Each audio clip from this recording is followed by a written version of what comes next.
Worked in the Middle East with Petroleum Development Oman as my client and lived in Muscat for 2 years. And here we are 25 years later and I'm still working in the energy industry and really enjoying it. How was the acceptability by the client and how were you able to fit in that culture? I always like to think that people accept people based on their knowledge, their competency and their capability. So I think having an open mind and approaching those places that I've worked at and the people I work with an open mind has been important, and it's kind of served me well, and I've really not had any issues. What changes do you see in oil and gas industry? Studies showed that of those 10,000 US companies, only 36% have a talent management strategy, which blows my mind. I think in the energy industry, where we've got a lot of people retiring, the baby boomers are retiring, talent is going to be a key issue for us in the future.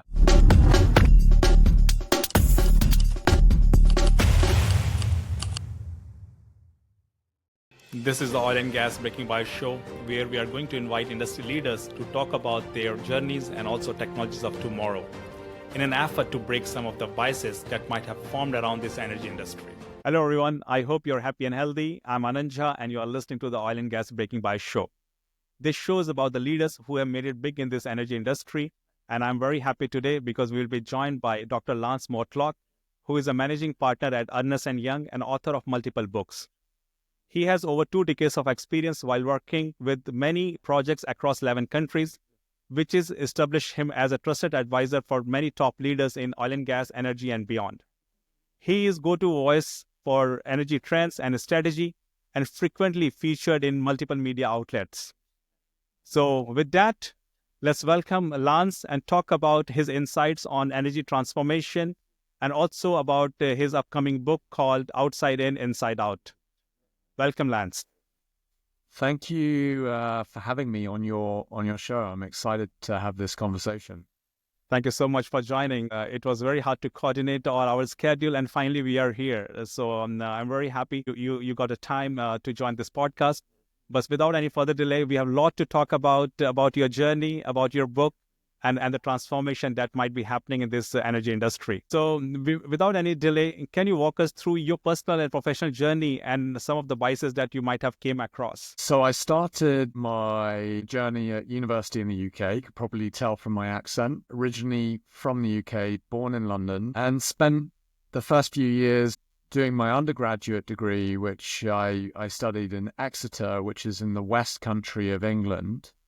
So I did a science undergrad and then went straight in to do a full-time MBA, which was quite unusual at the time because normally you would spend a few years working in business before you do an MBA. But I decided that I wanted to switch from science to business, and a good way of getting a grounding of understanding from a business perspective was to do my MBA at Cardiff Business School, which I did, as I said, full time. And then from my MBA, I met a professional services company. At the time, they were called Anderson Consulting. At a career fair in Cardiff for postgraduates. And so I got speaking to some of the lovely people that worked at Anderson Consulting, and they said, look, have you ever considered working in consulting and strategic advice? And I hadn't, but then I started to look into it. Long story short, ended up joining Anderson Consulting. First project, worked in the Middle East with Petroleum Development Oman as my client and lived in Muscat for 2 years. And here we are 25 years later and I'm still working in the energy industry and really enjoying it. So that's kind of how I started my career and got into the energy business. How old were you at that time when you had a chance to move to Oman? So let's see. I finished my undergraduate when I was 21, did my MBA when I was 22. So I would have been 23 when I moved to the Middle East. A totally different experience, I could say that. Yeah, for sure.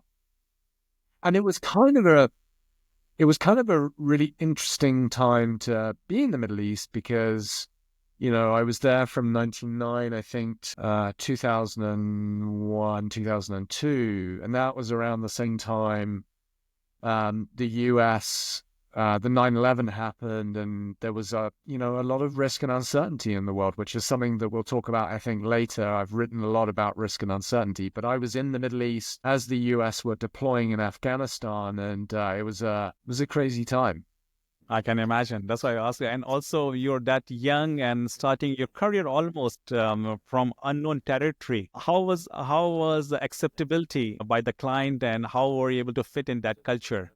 I always like to think that people accept people based on their knowledge, their competency, and their capability. I think you need to be in any culture. I mean, I've lived in and worked in 11 countries around the world, and my approach has always been to understand their culture, their business norms, their way of operating and practices, and not assume that, my way of being from the UK and being from the West is always the right way or the best way. So I think having an open mind and approaching those places that I've worked at and the people I've worked with an open mind has been important, and it's kind of served me well, and I've really not had any issues. No, definitely. And that makes a big difference when you connect with the people on the personal level. And then you can drive all the changes that we more talk about today, the Yeah, transformation, the changes that we need to implement. 100%.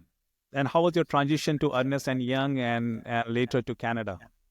Yeah, so spent a few years working with Anderson Consulting in the Middle East. It became known as Accenture, and they IPO'd and went through all of that change. And then I went to work in several other countries. So I worked in Holland for a while in Rijswijk, worked in Norway, had the opportunity to work back in the Middle East with in the UAE, in Abu Dhabi, Qatar. I worked in Malaysia for a while. So I worked in all these different countries, sometimes for a long period of time, sometimes for short stints. So great foundation, I'd say in the first 10 years of my career. And then there was an opportunity. I was doing some work with a Canadian oil and gas company with a head office, or with an office in London in the UK. And they said, have you ever considered working in Canada? And I said, no. But I'm intrigued by the opportunity. I'm a skier. My wife's a skier. I love the mountains, love the outdoors, and like being in places where there's, a really thriving business environment. And so the opportunity came up to move with Accenture to Calgary to start their office in Calgary, which is what I did. So moved to Calgary with my wife. She works in an oil and gas company as well. So lots of opportunity for her to transfer with her past organization. Joined the Calgary team, grew the Accenture team over a year and a half or so. And then EY approached me and said, look, we're looking to start a strategy practice within consulting. We would love to have someone like you join our organization and help us really drive growth and expand our business. So I did that while living in Calgary, and at the same time serving a lot of energy companies in Canada and in Calgary, both in the upstream, midstream, downstream, energy ministries, energy associations, you named it. I was able to advise and support clients in all aspects of the industry. And I've been at EY now for the last 15 years in various roles, supporting clients in now what's called the industrials and energy space, and taken on, increased leadership responsibility and a wider remit. And it's been really fun. And that's great. So now you're close to the mountain. That what was that you were looking for. Yeah, exactly. I can ski at the weekends when I like. And two girls that were born here became Canadian as well, which I'm very proud about. So it's been And that's really great. You also talk about you worked in multiple countries and also across different companies. How do you see the acceptability for change? Because normally we talked about energy or oil and gas industry. We know they are resistant to any change. So do you see is a country specific, or is a culture specific, or is a company specific approach? Like every company or every culture acts differently to change. I mean, I wouldn't say I've seen particular countries that are more or less resistant to change. I think the nuances, shall I say, involved in terms of how to approach change might be different a little bit. Probably what's more striking in my mind is different organizations and different types of organizations are more or less adept to the change. So I've worked in organizations where, it's very clear that change is desired, it's going to happen. There's top-down leadership support, there's organizational support, employee support, and there's generally a culture of enabling and supporting change. And then I've worked in organizations where it's completely the opposite. And, they're kind of living in an age where they don't want anything to change. And, you look at some of the business practices that are involved and you're like, it's wild that this company is still operating and considering, working this way. I mean, I worked in one organization, I won't say where because it will be easy for you to tell who it is, but I was working with a national oil company somewhere in Asia, shall we say. And I found it wild that the number of organizational levels from CEO to frontline was 19. It's a lot. Right? So in Canada or in North America, usually from CEO to frontline is 7, 8, maybe 9 levels. So to have double that number of levels from an organizational structure perspective is problematic in terms of moving with speed, being nimble, being able to get decision-making done quickly. So very different, practices and therefore very different, I would say, ability to drive change at speed. Do you think it's changing now? Like there's a hierarchical the structure. It's changing now in Asia or some other part of the world. We know in North America it's pretty much flat structure. Yeah, I mean, it's interesting. Rupert Murdoch, there's a famous quote that he once said that the world is changing very fast. Big will not beat small anymore. It'll be the fast beating the slow. So whether it's what Rupert Murdoch's saying or, IBM came out with a stat that said the speed of change today will never be this slow again. So change is inevitable. It feels like change is speeding up. And so our ability to deal with change needs to get better. And I think I'm seeing lots of organizations appreciate the environment that they're operating in and therefore the speed of change that they need to adapt to happening at the same time as well. So, in answer to your question, I think organizations are getting better at this. And I have seen the same thing, especially after COVID, especially oil and gas companies, they are more open for ideas. And that's we started to see. And there is more and more collaboration between vendors, between solution providers than what we used to be earlier. And I think it's a big change I see in this energy industry.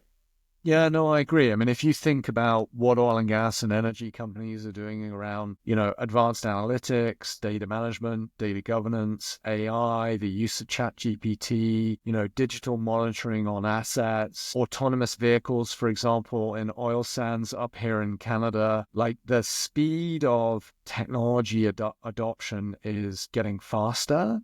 And I think that's in response to the world that we live in, which is, full of risk and uncertainty. Definitely. And I read somewhere it used to be years or maybe multiple years of that innovation cycle used to be like really long. And now it's 6 months or maybe shorter. So if you don't move that fast, you might get obsolete by the time the product or solution will come in the market.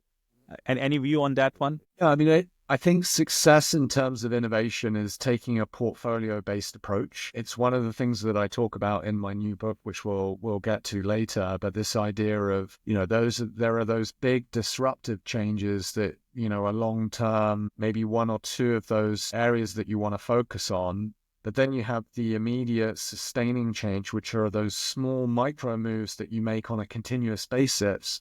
And you might do hundreds of those, not one or two. And then you have the adjacent changes in the middle, which is kind of a combination of both. Success is like, how do we look at all of that in a portfolio? Make sure that we're looking at what's happening right now, and we need to change right now. What's happening next in terms of the medium term? And then what's happening long term in terms of the beyond? And you've got to look at all of those horizons together. That makes sense. So you're talking about change. What other changes do you see in oil and gas industry? Because you're dealing with them very closely. I mean, there's obviously digitization, which is happening all the time. And I think the latest stats say that in 2024, the world spent $2.5 trillion on digital investments globally. I mean, it's just amazing when you think about it.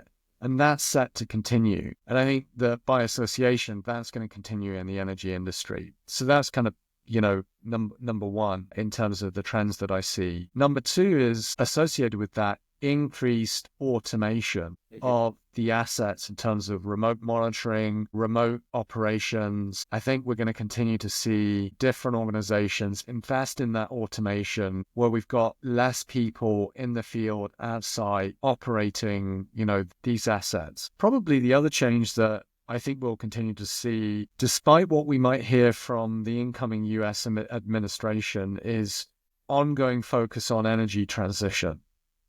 2024, according to NASA, and the official stats came out on this, I think last week, was the hottest year on record since records begun in the 80s. So the planet is getting warmer, and it's getting warmer rapidly. And I think we'll see oil and gas companies continue to push for cleaner, decarbonized ways of operating those assets. And we've seen that from some of the super majors. I mean, despite what the US administration might say, companies like ExxonMobil and others are saying, look, energy transition and policy around energy transition is important. We need to continue to do that. I suspect in the next 4 years, we'll see a bit of a slowdown in terms of the speed of adoption. And I talk a lot about this idea of the energy trilemma. And I wrote a paper with my team around the 2050 energy system in Canada. And I talk about affordability, security, and energy sustainability. Those three things will continue to be important, but I think the emphasis globally is going to be on affordability and energy security in the next few years. Energy sustainability will take a little bit of a backseat, but I think long term it's going to continue to be important, and it's going to be a priority for energy companies to focus on. Number three is talent. Surprisingly, there was a study recently done on over 10,000 US companies. And the study showed that of those 10,000 US companies, only 36% have a talent management strategy, which blows my mind because a key enabler of strategy is having the right talent and the capability.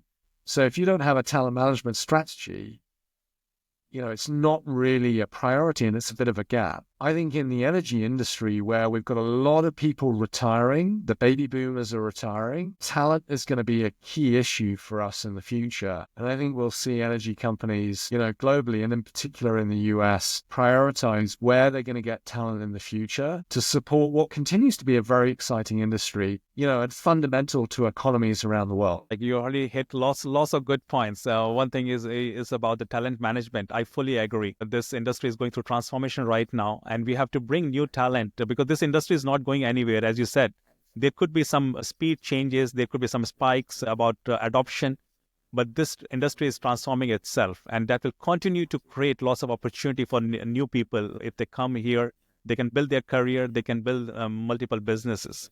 So their opportunities will always be there. And that's exactly how I see. And as you said, like lots of people are going to retire, so those positions need to be filled with the new talent. Right, absolutely. But a really fascinating stats you just mentioned about, like very few companies are looking into that one. But if there's no good talent, sooner or later you will feel that vacuum. Yeah, you will. And I think it's fundamental to enabling a strategy is having the right talent and capability and org structure and some other things in place to support execution of what you're trying to achieve strategically. Definitely. Coming back, we talked about so many different things about strategy, transformation. Coming back to your book that you have wrote before, I think that's sync on this topic, which is disaster proof. It came when? Like a few years ago, correct? Yeah, it was 4 years ago. 4 years ago, yes. Yeah, and so it was during COVID.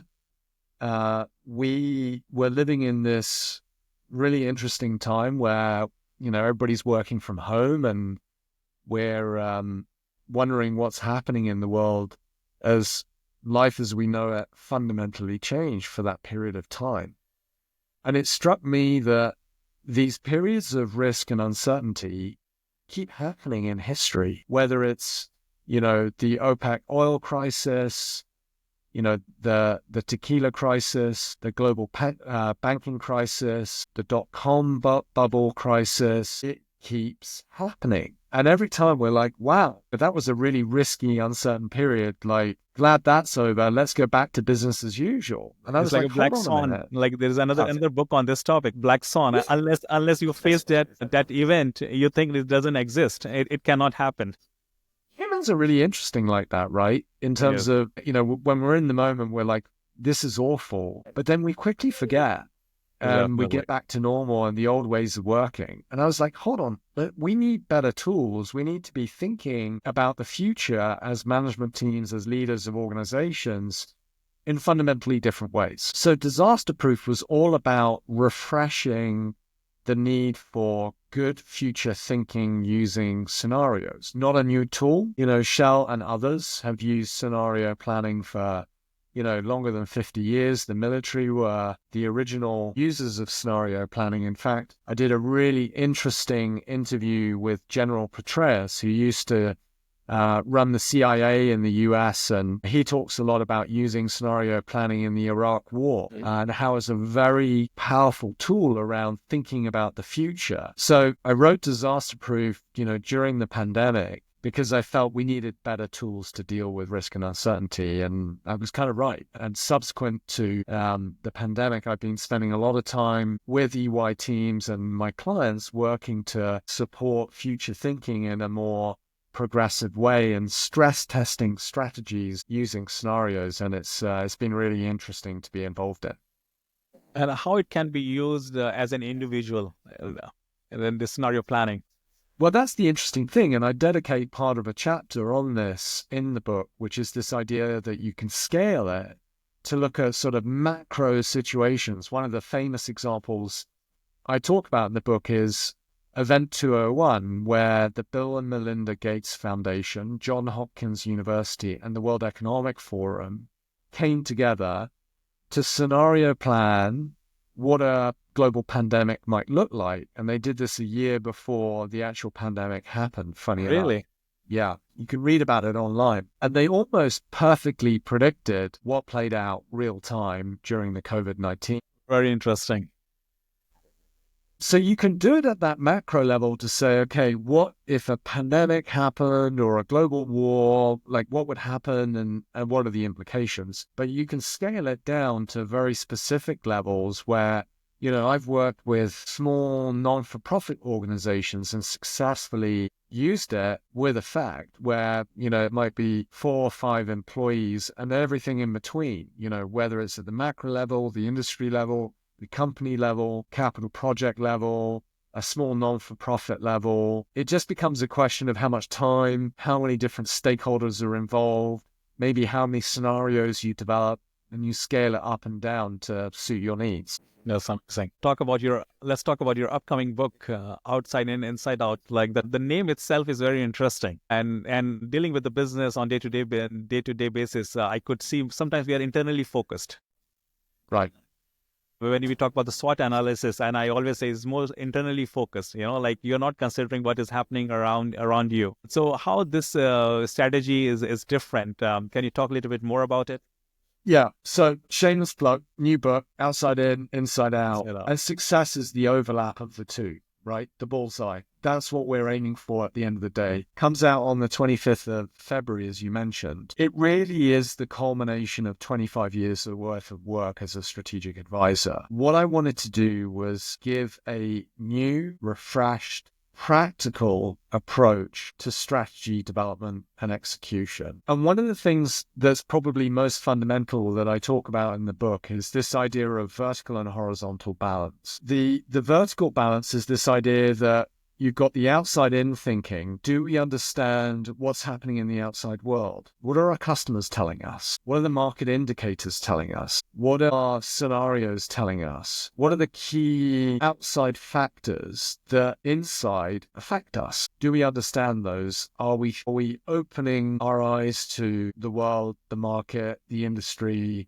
the countries that we operate in? Combining that with the inside thinking, which is our portfolio, how it's performing, benchmarks, internal business performance, our risks, our operating model. And success is combining those two things, that vertical, that my experience in and has been many organizations are very, as you point out, internally focused and don't spend enough time thinking about what's going on outside. Success is both. So that's the first balance. The second balance, the horizontal balance, is this idea that you can take the outside and the inside and make winning choices. But if you don't execute well, it doesn't matter. And so success, and I dedicate half the book to this, is on relentless execution. I point out that, 36% of organizations don't have a talent management strategy. Yeah. Most organizations struggle with prioritization. So you need to prioritize well. You need the right structure organizationally. You need the right operating model. You need the right initiatives. You need the right roadmap.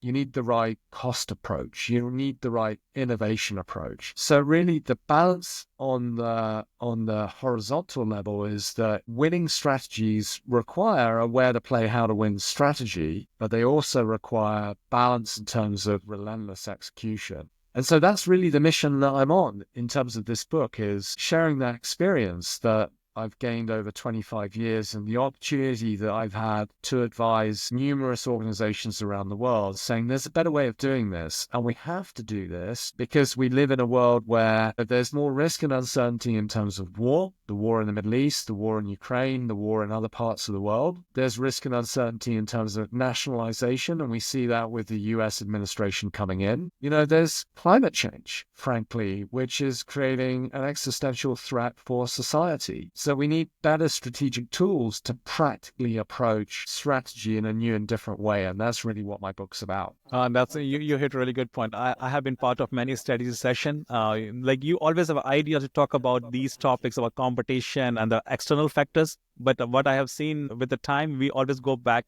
inside. My factory is not helping. Like I'm not getting the right support. We don't have the right product. So all the discussion always comes back to internally focused. I think it's important, but at the same time, as you said, there is a balance, and they intersect each other. External focus and internal focus, they intersect each other.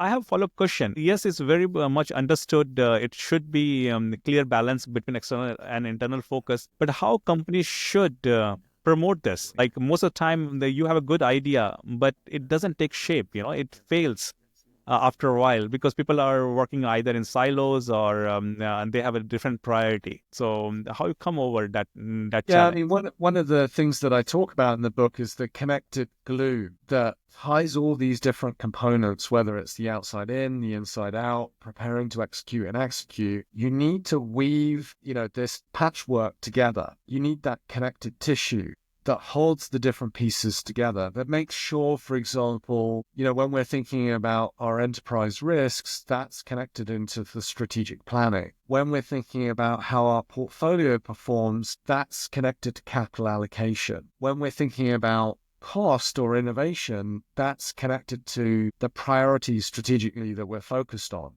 Leadership is really important in terms of acting as the glue that holds this thing together. Whether that's the leadership top down from the CEO, business unit, or functional leaders, leadership is fundamental to the success of this and ensuring that those pockets of ideas come to the surface and actually get acted on by the organization. So that's number one. Number two, I think, is communication. There's this age-old saying that you need to communicate something sometimes 10 times to the frontline employee, and it starts to feel... stick.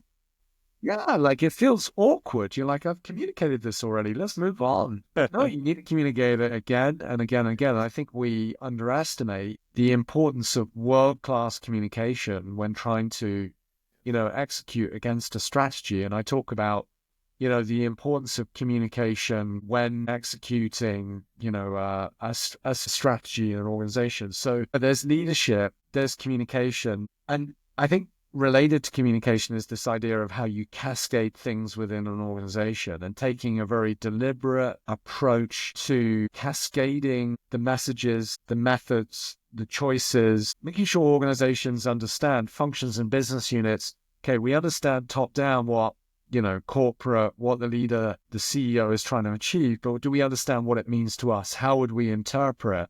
And that's part of this cascade, which I think is really important. That's really good topic. A lot to learn from these two books. And first, you talk about is scenario planning. I think that fits very well, like, especially in these kind of things that is happening around us. So we have already seen the war, the supply chain challenges that COVID taught us a lot. But it seems like we are again falling back the world it was before, and everybody thinking that was just one event, but it could happen again.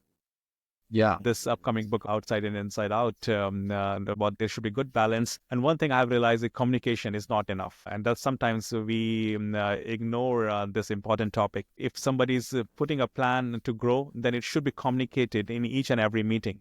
It should be part of communication that goes to the employees. And so everybody start to believe it's not just a topic it once discussed and forget about it. They should feel it's happening, and your leader, your CEOs are serious about it.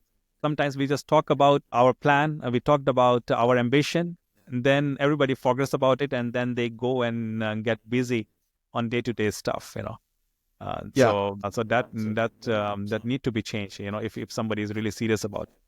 Yeah, I mean, like I said, 1 in 10 CEO appointments fail within the first 2 years. So leaders have to get better at this. And 15% of companies in the top growth quartile sustain performance for at least 30 years, which is a really small percentage. Okay. So if we want organizations that last and CEOs that last, we need better strategies at the end of the day. And I think we're in this really interesting moment in history. So today we're recording this podcast, and it won't come out for a few weeks, but today we're seeing the US president get sworn in Washington. Really, as we speak, it's happening. And you take a step back from the moment that we're in right now, and you think more broadly what's happened in the world in the last 12 months. We've seen more elections than ever before. 8 out of 10 of the world's most populous countries held elections in 2024.